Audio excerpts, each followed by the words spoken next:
שלום לכם, ראש השנה מתקרב.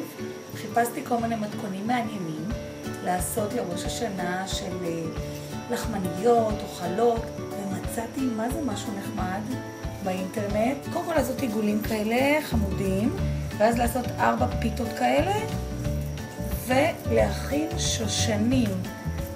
אז אני מכינה את העיגולים האלה, צריכים להיות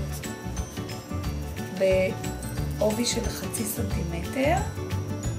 אני שמה אותם בצורה כזאת, אחד על השני. עכשיו יש לנו 1, 2, 3, 4. אנחנו פשוט מגלגלים אותם בצורה כזאת. ופה יש לנו שושנה, ופה יש לנו עוד שושנה. חוצים אותם באמצע. והנה יש לנו פה,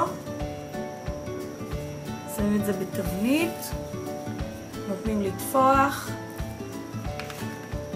ויהיו לנו שושנים יפות מאוד.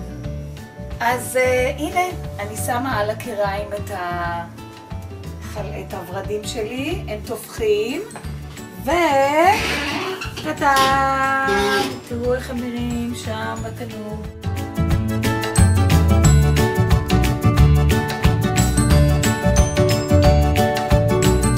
והנה השושנים שלנו. וואו.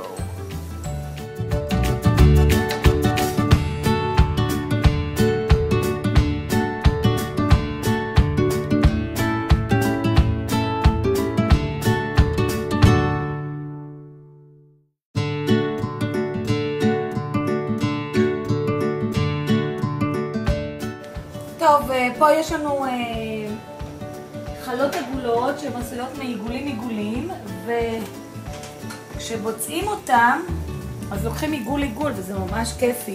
יש בפנים צימוקים ודבש וכיף חיים.